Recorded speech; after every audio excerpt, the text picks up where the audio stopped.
सभी विद्यार्थियों का एसवी चिल्ड्रन अकेडमी रावला मंडी के इस ऑनलाइन प्लेटफॉर्म पे स्वागत है।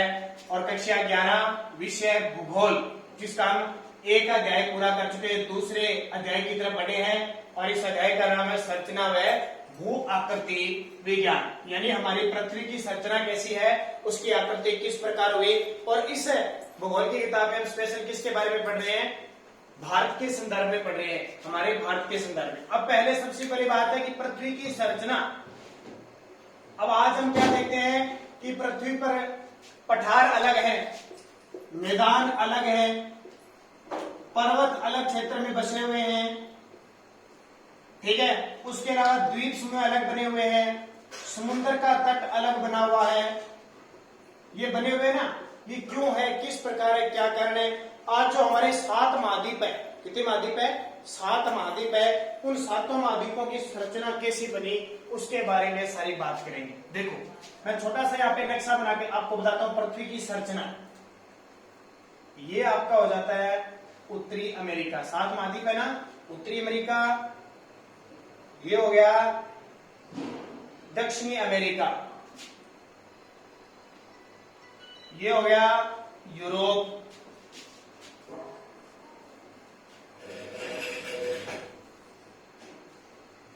ये यूरोप,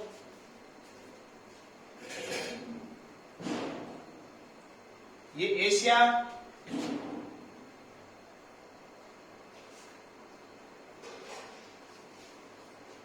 ये अफ्रीका, ये ऑस्ट्रेलिया और इधर हो गया अंटार्कटिका महाद्वीप। ये 7 महाद्वीप है, ठीक है। ये 7 महाद्वीप पहले कोई ये महाद्वीप नहीं थे, कोई स्थल खंड नहीं था। पहले पृथ्वी क्या थी, ठोस थी। पृथ्वी कैसी थी, ठोस थी। और धीरे धीरे इसमें क्या टूटी और पृथ्वी के नीचे क्या हुआ, प्लेटें हैं 2 प्रकार की। जैसे प्लेटें होती है अभिसारी और अपसारी, ये प्लेटें होते हैं, ठीक है। अपसारी और अभिसारी का अंतर क्या होता है, कुछ तो प्लेटें होती है वो इस रूप से दोनों तरफ से आपस में टकराती हैं। कुछ प्लेटें ऐसी होती है, प्लेटें, ठीक है, नीचे प्लेटें हैं, खाने वाली प्लेट नहीं है, प्लेटें बहुत बड़ी शिलाएं चट्टानें हैं, यानी हजारों किलोमीटर लंबी। कुछ प्लेटें होती है जो एक दूसरे के पीछे होती है, कुछ प्लेटें होती है तो इस तरह होती है, और कुछ प्लेटें इस तरह होती है, नीचे की तरफ भी होती है। तो आपको पता है पृथ्वी को ऐसी नहीं थी, कभी पृथ्वी ठंडी हुई, कभी पृथ्वी का तापमान बढ़ा, कभी पृथ्वी ठोस हुई और पृथ्वी कभी कभी गैस के रूप में बदल गई, ठीक है। आज हम 3 चीज पढ़ते हैं ना, ठोस, द्रव और गैस। ठोस, द्रव, गैस का मतलब क्या है, पहले पृथ्वी ठोस अवस्था में थी, यानी पूरा पत्थर था, कुछ नहीं था। फिर द्रव अवस्था में आई और द्रव से फिर गैसीय अवस्था में आई। अब तीनों रूप इस पृथ्वी का देखने को मिलता है, कहीं ठोस है, कहीं द्रव्य है और कहीं गैसीय है। अब क्या हुआ, ये जो प्लेटें थी, ये जो प्लेटें क्या होती, एक दूसरे के ऊपर आई, कुछ दूर हुई, उससे क्या है, ये स्थल खंड का निर्माण हुआ और इन प्लेटों को नाम दिया गया। जैसे उत्तर में जो प्लेट गई उसको नाम दिया गया एशियन प्लेट। उत्तर में जो गई उसको क्या कहते हैं, एशियन प्लेट। नीचे की तरफ देखो, ये इसी का भाग है। आप जब आप नक्शे में देखोगे ना, विश्व के नक्शे में, तो इसके साथ ये जुड़ी होती है, ऐसे है, इस तरह महाद्वीप, तो इससे ये जुड़ी थी। ये प्लेट नीचे आ गई तो इसका नाम क्या हो गया, ऑस्ट्रेलियन प्लेट। कौन सी, ऑस्ट्रेलियन प्लेट। प्लेटें अलग उत्तर की तरफ गई तो एशियन प्लेट, और ये दोनों मिलकर थी यूरेशियन प्लेट। यूरेशियन प्लेट थी। अब ये यूरेशियन से क्या हो गया, आपसे पूछे ना कि यूराल पर्वत या यूरेशियन प्लेट किन 2 को अलग करती है, तो एशिया, ये एशिया महाद्वीप है जिसमें हम रहते हैं, ये रहा भारत। ये यूरोप महाद्वीप है। अब ये यूरोप महाद्वीप है तो यूरेशियन प्लेट से यूरोप बन गया और कुछ भाग क्या बन गया, एशिया बन गया। इससे जो टुकड़ा टूटा वो नीचे की तरफ चला गया, दक्षिण की तरफ, इसलिए ये क्या कहलाई, ऑस्ट्रेलियन प्लेट। और इससे जो भाग टूटा, आप विश्व का नक्शा देख लेना, यहाँ पे इससे फिक्स है, इससे जुड़ा हुआ, ये अलग हुआ तो ये कह रही अफ्रीकी प्लेट। अफ्रीकी प्लेट होगी क्योंकि महाद्वीप कौन सा हो गया, अफ्रीका महाद्वीप हो गया। ये दक्षिणी प्लेट थी, दक्षिणी अमेरिका प्लेट बन गई। ये अमेरिकी प्लेट थी तो दक्षिणी उत्तरी अमेरिका बन गया। और एक भाग बिल्कुल नीचे जाके टूट गया, वो होता है अंटार्कटिका, ठीक है। तो ये 7 महाद्वीप प्लेटों के टूटने के कारण कुछ सिकुड़ी, यानी कुछ तो दूर हुई और कुछ पास में हुई। जैसे ये 2 मान लो प्लेटें हैं, ये आपस में टकराई, टकराने से क्या एकदम एक स्थल ऊपर की तरफ चला गया, कई प्लेटें एक दूसरे के ऊपर हो गई तो वो अलग स्थल हो गया। तो इस तरह क्या है, प्लेटों के विघटन से टूटने से ये 7 महाद्वीप बने और उस महाद्वीप में हमारा भारत आता है, ये भारत देश। इसके बारे में हम भौतिक संरचना के बारे में पढ़ेंगे, इसकी संरचना कैसी है, हुआ। अब क्या है, टूटी तो 3 चीजें बनी, ध्यान रखना। पठार, क्या बने, पठार बने, यानी हम कह सकते हैं प्रायद्वीपीय क्षेत्र बना, प्रायद्वीपीय पठारों का निर्माण हुआ। एक, इन प्लेटों के कारण, भूगर्भ के कारण ऊपर की ऊपर जैसे 2 प्लेटें सिकुड़ी तो इससे ऊपर की भाग चला गया, वो बने पर्वत, जिसको हम कहते हैं हिमालय पर्वत। हमारे एशिया की बात करें, भारत में इसका निर्माण हुआ, हिमालय पर्वत का निर्माण हुआ। और तीसरे निर्माण में गंगा, ब्रह्मपुत्र और सिंधु नदियां, गंगा, ब्रह्मपुत्र और सिंधु का मैदान बना, सिंधु नदी है ना, उसके मैदान का निर्माण हुआ। तो प्रायद्वीपीय पठार, हिमालय पर्वत और गंगा, ब्रह्मपुत्र, सिंधु का मैदान कहाँ कहाँ है, मैं आपको इस नक्शे में बताता हूँ। तो ये आपकी बात समझ में आ गई होगी कि विश्व का नक्शा है, इस तरह विश्व का निर्माण हुआ था। ठीक है, इस तरह किसका निर्माण हुआ था, विश्व का निर्माण हुआ था। अब देखो हम बात करते हैं भारत की। भारत में ये 3 स्थान, प्रायद्वीपीय पठार, हिमालय और ये तीनों। एक तो सभी विद्यार्थियों को ये पता लग गया होगा, नक्शा भरना आ गया आप सभी को नक्शा भरना आना जरूरी है। नक्शा भरना नहीं आया तो आपको कुछ पता नहीं चलेगा कि हमारे भारत में जो राज्य है वो कहाँ कहाँ है। छोटा सा नक्शा बनाता हूं मैं भारत।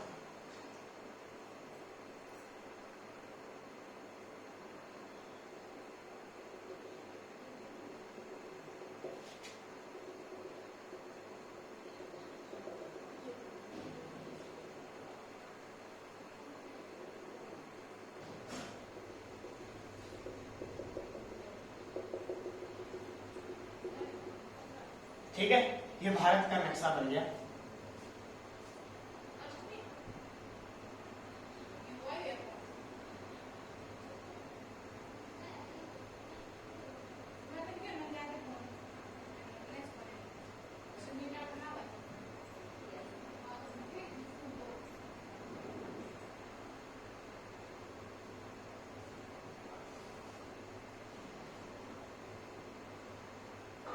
ये लगभग भारत का नक्शा बन गया।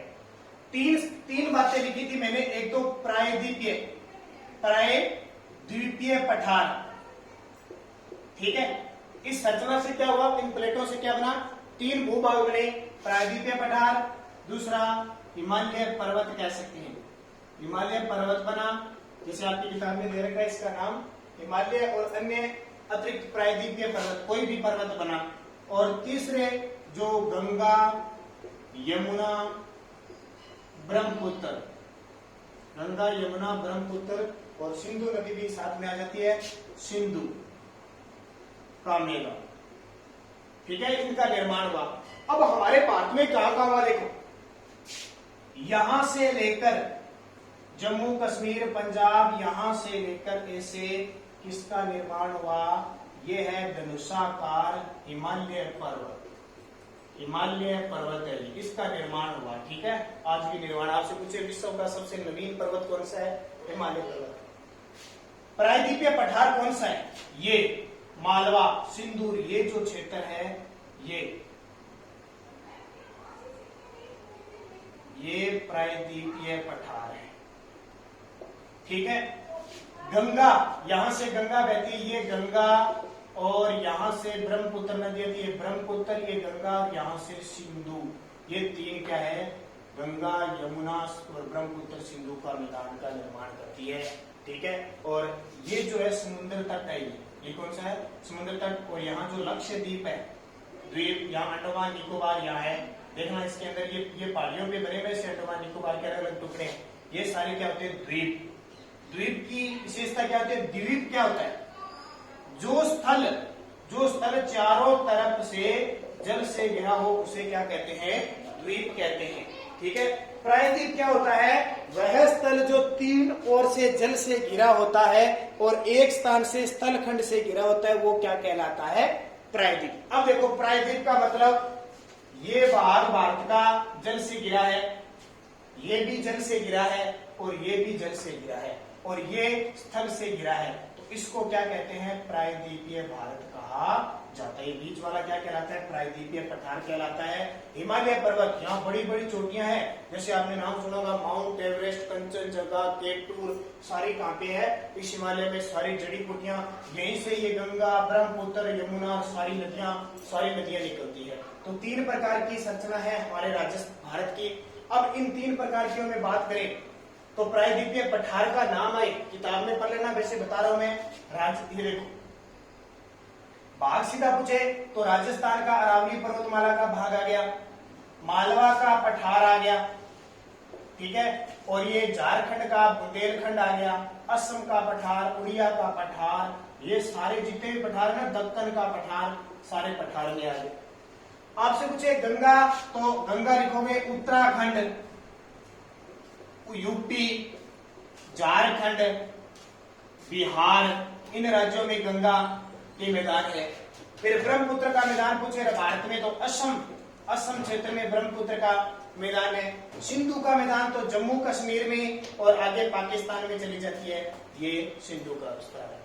हिमालय पर्वत पूछे तो जम्मू कश्मीर, पंजाब, कुछ हरियाणा, हिमाचल, उत्तराखंड, सिक्किम, यहाँ अरुणाचल प्रदेश, नागालैंड, मिजोरम, यहाँ ये हिमालय पर्वत है, ठीक है।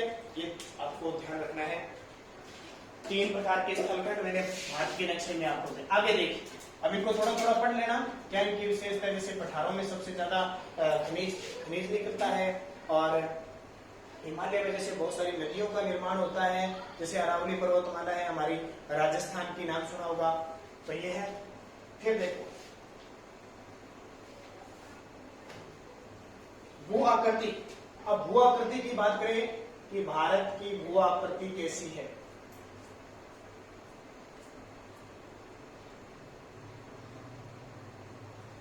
अब भू आकृति को, भारत की भू आकृति को 6 भागों में बांटा गया है। इसके भाग कौन कौन से, देखो भू आकृति को 6 भागों में बांटा गया है। नंबर 1 देखिए, सबसे पहले उत्तर व उत्तरी पर्वतमाला, उत्तर व उत्तरी पूर्वी पर्वतमाला, ठीक है। 2 नंबर देखिए, भारत के भूभाग बता रहा हूं मैं आपको, उत्तर का विशाल मैदान, उत्तर भारत का मैदान यानी मैदानी क्षेत्र। तीसरा प्रायद्वीपीय पठार, वापिस आ गई ये चीजें, प्रायद्वीपीय पठार, अभी मैं आपको नक्शे में बताऊंगा कहां कहां है। 4 नंबर मरुस्थल, भारत के मरुस्थल। 5 नंबर तटीय मैदान, तटीय मैदान। और 6 नंबर द्वीप समूह, द्वीप समूह। अब ये 6 भाग है हमारे भारत के। अब कहाँ कहाँ है देखो, मैं आपको नक्शा बना के और फिर बताता हूं, ताकि आपके बढ़िया तरीके से समझ में आए। इधर देखो,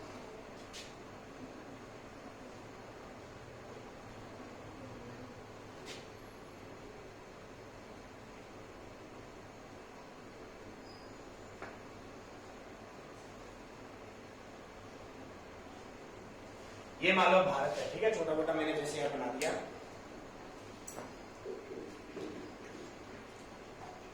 अब इसमें भारत में देखो क्या है, उत्तर व उत्तरी पर्वतमाला, तो ये उत्तर आ गया और ये पर्वतमाला आ गया अपनी,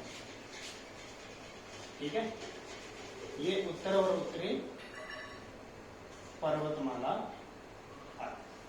ये इतना है ना, ये पर्वतमाला अभी मैंने बताया था आपको, हिमालय वाला, ये हिमालय वाला पर्वतमाला है, उत्तर व पूर्वी पर्वतमाला। कौन सी, हिमालय पर्वतमाला, ठीक है। इस क्षेत्र में इसमें वन सबसे ज्यादा होते हैं, नदियां खूब सारी होती है, सारा कुछ होता है। उत्तर का विशाल मैदान, जहां कौन कौन सी नदियां बहती है, गंगा, यमुना, ब्रह्मपुत्र, ठीक है, ये उत्तर का विशाल मैदान है, इतना।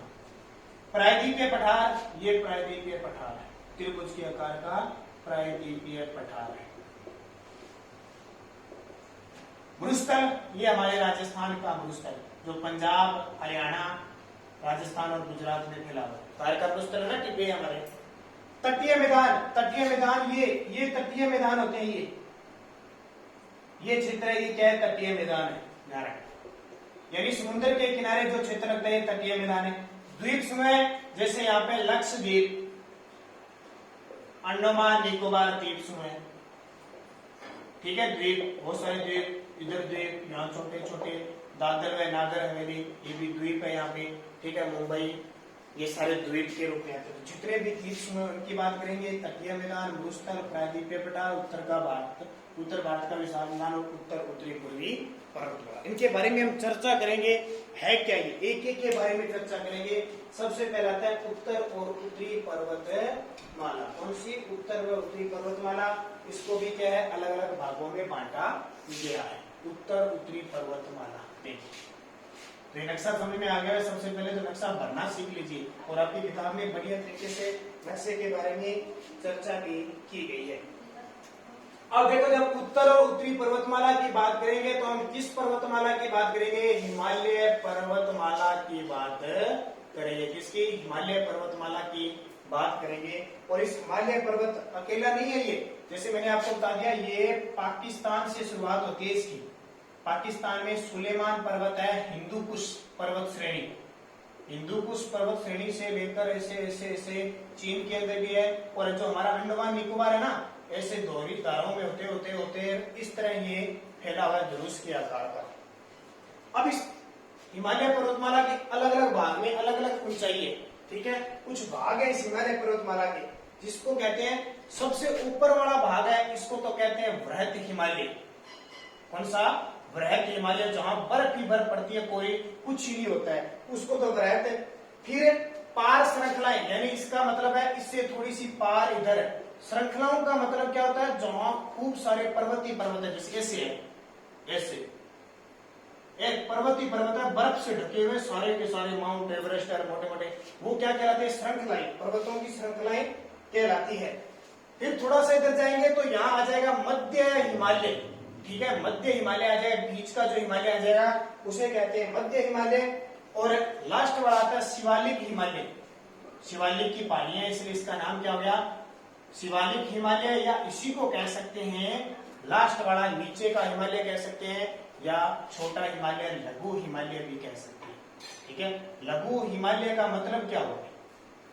वृहत का मतलब क्या हुआ? सबसे ऊंची चोटी, फिर थोड़ी मध्य की है तो थोड़ी ऊंची चोटी, और लघु के में छोटी छोटी, ऐसे ये खंड में बंटा हुआ है, टूटा फूटा बना हुआ है, ठीक है।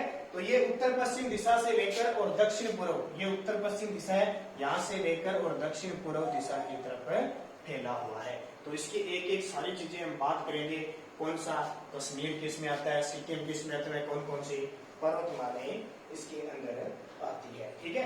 तो हम स्टार्ट करते हैं यहाँ से, क्षेत्रों में कहां कहां बंटा हुआ है। तो ध्यान रखना, इसकी जो पूर्व से पश्चिम की लंबाई है, ठीक है, पूर्व पश्चिम जो लंबाई है ना, यहां से लेकर पूर्व से पश्चिम, यानी इसकी लंबाई लगभग 2500 किलोमीटर है। ध्यान रखना, हिमालय पर्वत की लंबाई पूर्व से पश्चिम 2500 किलोमीटर है। और इसकी जो चौड़ाई है उत्तर से दक्षिण, वो 160 से लेकर लगभग 400 किलोमीटर चौड़ाई है इसकी, ठीक है।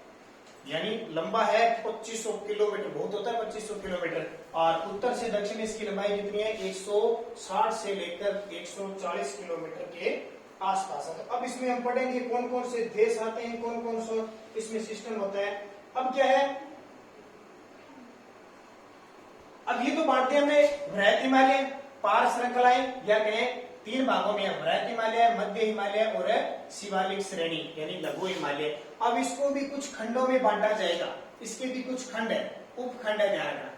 अब उपखंड कौन कौन से हैं देखो, साथ साथ में किताब में, कश्मीर या उत्तरी पश्चिमी हिमालय, कश्मीर या उत्तर पश्चिम हिमालय। इसका मतलब ये किस भाग की बात कर रहा है? जो हमारे देश के अंदर ऊपर वाला भाग है ना, ये कश्मीर, इस कश्मीर में जो हिमालय है उसकी बात कर रहे हैं। 2 नंबर क्या बात कर रहे हैं? हिमाचल और उत्तरांचल, हिमाचल प्रदेश है ना हमारा, और जिसका नाम है उत्तराखंड, वहां का हिमालय क्या कहलाता है? उत्तरांचल हिमालय। इसका मतलब ये हिमालय फैला हुआ है उत्तरांचल और हिमाचल में, उसमें कैसे है उसकी बात करेंगे। तीसरा दार्जिलिंग और सिक्किम हिमालय, दार्जिलिंग व सिक्किम हिमालय। इसका मतलब क्या हुआ कि सिक्किम राज्य में फैला हुआ है और पश्चिम बंगाल में दार्जिलिंग है, ठीक है, जहाँ पे चाय के लिए प्रसिद्ध है, वहां फैला हुआ है, उसके बारे में चर्चा करेंगे। और अरुणाचल हिमालय, इसका मतलब हमारे देश का जो पूर्वी राज्य है अरुणाचल प्रदेश में भी हिमालय फैला हुआ है, उसके बारे में बात करेंगे। और एक खंड आता है आपका पूर्वी पहाड़ियां व प्रदेश, पूर्वी पहाड़ियां व पर्वत, यानी पूर्व की जो पहाड़ियां है ना, मिजोरम, नागालैंड है और म्यांमार में कुछ फैली हुई है, असम में कुछ फैली है, उन पहाड़ियों में भी हिमालय का क्या है, प्रभाव है। तो ये उपखंड है, इनके बारे में एक एक चर्चा करेंगे।